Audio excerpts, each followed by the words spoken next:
राधे राधे, हरे कृष्णा। कैसे हो आप सभी लोग? आशा करती हूँ आप सभी मंगल में होगे, स्वस्थ होगे, अच्छे होगे। आज का जो क्वेश्चन आंसर वाला सेशन है आज वो केवल और केवल मेरे से संबंधित है, अर्थात मेरे लिए आप लोगों ने भर भर के मैसेज करे हैं और भर भर के मेरे से संबंधित आप लोगों ने क्वेश्चन पूछे हैं, तो मैं आज उसी का रिप्लाई देने जा रही हूँ। मतलब अपने व्यक्तित्व के बारे में आप लोगों को बताने जा रही हूँ, क्योंकि हमारा यूट्यूब का परिवार इतना बड़ा हो चुका है, तो आप लोगों को परिवार हो तो आप लोगों को भी मेरे बारे में जानना चाहिए और मुझे भी आप लोगों के बारे में जानने की हमेशा उत्साहितता रहती है। तो सबसे पहला क्वेश्चन जो आप लोग बहुत ज्यादा पूछते हैं कि दीदी आपका नाम क्या है। बहुत मैसेज आते हैं कि दीदी आपका नाम क्या है। तो मेरा नाम आशु है बेसिकली, और घर पे मेरे को प्यार से गिन्नी बोलते हैं। दूसरा क्वेश्चन जो आप लोगों द्वारा पूछा जाता है कि दीदी आप सन्यासी हो। तो नहीं, मैं सन्यासी नहीं हूँ, मैं शादीशुदा हूँ और मैं गृहस्थ जीवन में हूँ और मेरी शादी को भी 2.5 साल हो चुका है। तीसरा क्वेश्चन कि दीदी आप लड्डू गोपाल की सेवा कितने सालों से कर रहे हो। तो लड्डू गोपाल जब मेरी शादी नहीं हुई थी उससे पहले मम्मी के घर पे भी मैं लड्डू गोपाल की सेवा करती थी। तो लड्डू गोपाल की सेवा करते करते मेरे को 15 साल से ऊपर होने वाले हैं, क्योंकि 5 साल तो मेरे को श्री धाम वृंदावन में ये स्थान बनाए ही हो गया। तीसरा क्वेश्चन कि दीदी आप क्या ब्रजवासी हो। तो बेसिकली मैं ब्रजवासी नहीं हूँ। ब्रजवासी उन्हें कहते हैं जिनका श्रीधाम वृंदावन में जन्म हुआ होता है। सही मायने में ब्रज 84 कोष में जिनका जन्म हुआ होता है, श्रीधाम वृंदावन में नहीं, ब्रज 84 कोष में जिनका जन्म हुआ होता है उनको ब्रजवासी की श्रेणी में रखा जाता है। मेरा जन्म मेरठ में हुआ है।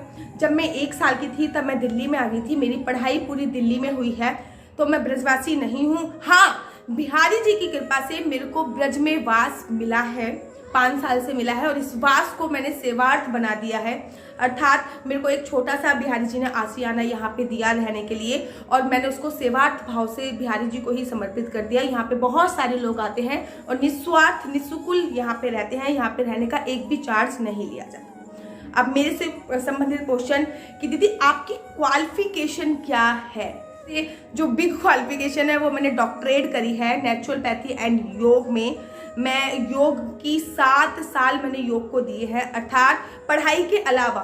वैसे तो योग को मैंने 11-12 साल दिए हैं, पढ़ाई के अलावा 7 साल मैंने योग की फील्ड में ही जॉब करी है।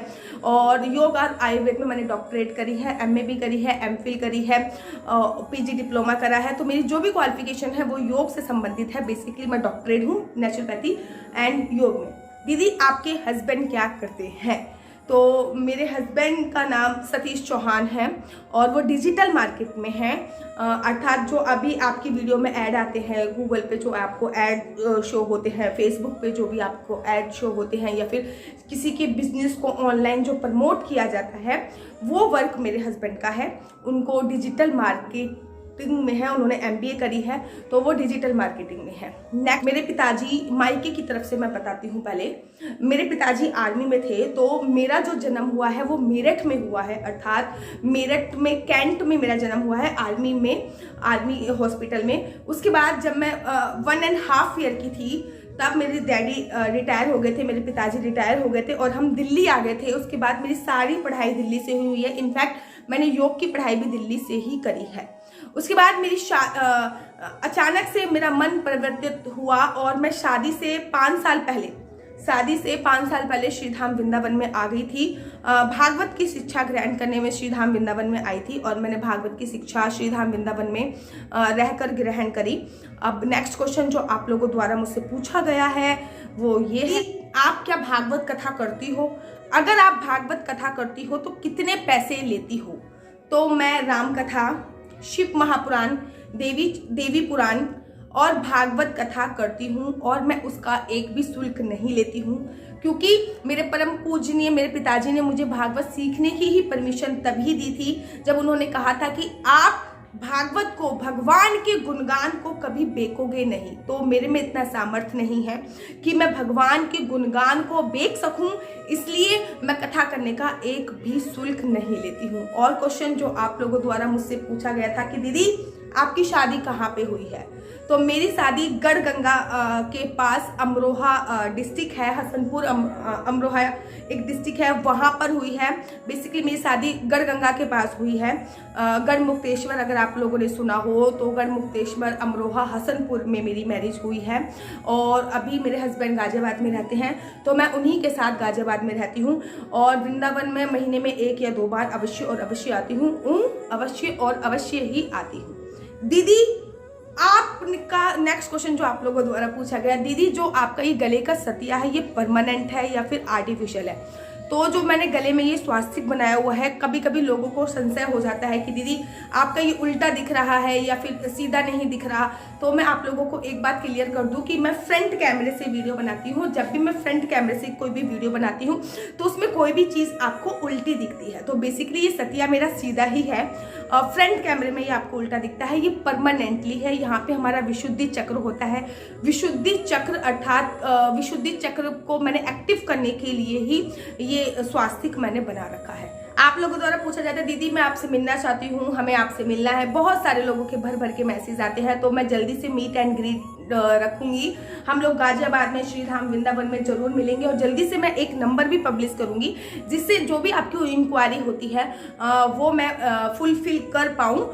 कि हस्बैंड पूजा पाठ में आपका सपोर्ट करते हैं, डेफिनेटली करते हैं। मेरे हस्बैंड अगर पूजा पाठ में मेरा सपोर्ट नहीं करेंगे तो इतना सारा वर्क मैं अकेले मैनेज नहीं कर पाती हूँ। मेरे हस्बैंड डेफिनेटली पूजा पाठ में मेरा हेल्प करते हैं, मेरी मदद करते हैं, बहुत ज़्यादा मदद करते हैं। शादी के बाद पूजा पाठ रुक जाती है या फिर पूजा पाठ में आपको कोई प्रॉब्लम आई? तो नहीं, बिल्कुल भी मेरे को कोई भी प्रॉब्लम नहीं आई पूजा पाठ में। इनफैक्ट मेरे हस्बैंड ने ये सारी चीज़ मुझसे अडॉप्ट करी तो मुझे बहुत अच्छा लगा। वो बिल्कुल मेरी तरह पूजा करते हैं, वो मेरे को देखते हैं मैंने अनुरूप ही मेरी पूजा करते हैं। जैसे कि हम लोग सुबह सुबह पूरे घर में गंगा जल छिड़कते हैं, शाम को घर के मुख्य द्वार पे 2 दिए जलाते हैं, शाम को तुलसी माता पे दिए जलाते हैं। तो अगर कभी मेरी तबीयत खराब हो जाती है गर्ल्स प्रॉब्लम के कारण तो वो ही पूरी पूजा करते हैं और वो ही करते हैं, और तो वो बहुत हेल्प करते हैं। अगर मैं आपको एक बात कहूँ, देखो अगर आप पूजा पाठ वाली लड़की हैं, क्योंकि जैसे कि मेरी जैसी पूजा पाठ वाली लड़की हैं, तो मैं आपको बोलना चाहूंगी कि आपकी शादी से पहले आपके पापा का सपोर्ट होना बहुत ज़्यादा जरूरी है, और शादी के बाद आपके हस्बैंड सपोर्टेड मिलने बहुत ज़्यादा जरूरी है, बहुत ज़्यादा जरूरी है। तभी आप ये सारी चीज़ें कर पाओगे। अगर हस्बैंड का सपोर्ट नहीं होता है तो फिर घर में जो कलेश का माहौल रहता है उसमें पूजा पाठ संभव ही नहीं हो पाती है। अगर घर में कलेश का माहौल रहेगा तो पूजा पाठ संभव नहीं हो पाती है। इतना सारा वर्क करते हुए भगवान को कैसे याद कर लेती हैं, भगवान के नाम का गुणगान करने के लिए समय कैसे निकाल लेती है? हमारे पास तो पूजा पाठ करने के लिए समय ही नहीं होता। हमारे बच्चे हैं, ये है, फलाना है, ठिकाना है। इजी तरीका बताती हूँ। जब मैं सुबह उठती हूँ तो सबसे पहले दिन की शुरुआत जो मेरी होती है वो धरती माता को स्पर्श करने से होती है। कभी मैं अपना फुल रूटीन भी शेयर करूंगी कि मैं कैसे सुबह क्या क्या करती हूँ। तो सबसे पहले मैं धरती माता को स्पर्श करती हूँ। इससे क्या होता है, मेरा धरती माता को जब मैं स्पर्श करती हूँ, धरती माता को प्रणाम करती हूँ। उसके बाद मेरा दूसरा जो वर्क होता है, सुबह उठने के साथ ही मैं टीवी ऑन करती हूँ या फिर म्यूजिक ऑन करती हूँ, और उसमें मैं राधा रानी के या बिहारी जी के कोई भी भजन चला लेती हूँ। उसके बाद में जो अपना डेली रूटीन का काम होता है वो मैं करती रहती हूँ। जब मैं खाना बनाती हूँ तब भी मेरे घर पे भजन ही चल रहे होते हैं। जब मैं पूजा करती हूँ तब भी मेरे घर पे भजन चल रहे होते हैं। इनफैक्ट खाना बनाते वक्त तो भजन चलना बहुत ज़्यादा इजी और बहुत ज़्यादा जरूरी होते हैं। मैं वीडियो भी भगवान के नाम के गुणगान के ही बनाती हूँ। वो तो ऐसे करते करते हर काम में मैं भगवान को याद करती हूँ। जैसे कि मैं खाना खाने बैठती हूँ तो सबसे पहले आओ बिहारी जी, पाओ बिहारी जी भोजन, तो इससे मैं भगवान को याद कर लेती हूँ। मैं पानी पीती हूँ तो सबसे पहले मैं भगवान को याद करती हूँ कि आओ बिहारी जी, पाओ बिहारी जी, तो उससे मैं भगवान के नाम को याद कर लेती हूँ। तो आप गृहस्थ जीवन में रहकर भी भगवान के नाम को याद जरूर कर सकते हैं। जैसे कि हम लोग कभी घर से बाहर जाते हैं, घर से अंदर आने से पहले भी हम लोगों को ये रहता है कि नहीं अभी हम बाहर गए हैं, अपने लड्डू गोपाल के लिए कुछ लिया नहीं, मतलब 1-2 घंटे के लिए जो होता है लड्डू के लिए कुछ लेके आओ, तो हम कुछ भी टॉफी, चॉकलेट्स, फ्रूट्स, कुछ भी ड्राई फ्रूट्स कुछ भी लेके आते हैं, तो वो उनके लिए अवश्य और अवश्य लेके आते हैं। नेक्स्ट क्वेश्चन जो आप लोगों द्वारा बहुत ज़्यादा पूछा जाता है कि दीदी शादीशुदा महिलाएं ये, तुलसी माला धारण कर सकती हैं तो डेफिनेटली जो मैरिड है वो तुलसी माला धारण जरूर कर सकती हैं।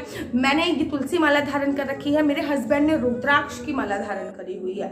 मैं तुलसी माला पहनती हूँ, वो रुद्राक्ष की माला पहनते हैं। क्या जो लड़कियां पूजा पाठ करती हैं वो बाल कटा सकती हैं, या फिर वो पार्लर जाती हैं, या फिर वो आईब्रो बना सकती हैं? भैया देखो, मैं बाल भी कटाती हूँ, मैं थ्रेडिंग भी बनाती हूँ, मैं पार्लर भी जाती हूँ, इसमें कोई संशय नहीं है। ये मेरे से संबंधित क्वेश्चन है कि दीदी आप पार्लर जाती हो क्या? हाँ, डेफिनेटली जाती हूँ, कोई परेशानी की बात नहीं है। मैं अपने हेयर भी कटाती हूँ, क्योंकि भाई मैं कोई सन्यासी नहीं हूँ, मैं एक गृहस्थ जीवन में मैंने प्रवेश किया है और मेरा दायित्व है कि गृहस्थ जीवन में रह के भगवान के नाम का गुणगान करना और गृहस्थ जीवन को भी संभालना। तो ये मेरी इन शॉर्ट में वीडियो थी। और अगर आपको मेरे से संबंधित और भी कोई इंक्वायरी है, मेरे से संबंधित और भी कोई क्वेश्चन आप लोगों के मन में है, तो मेरे को कमेंट बॉक्स में जरूर लिखिए।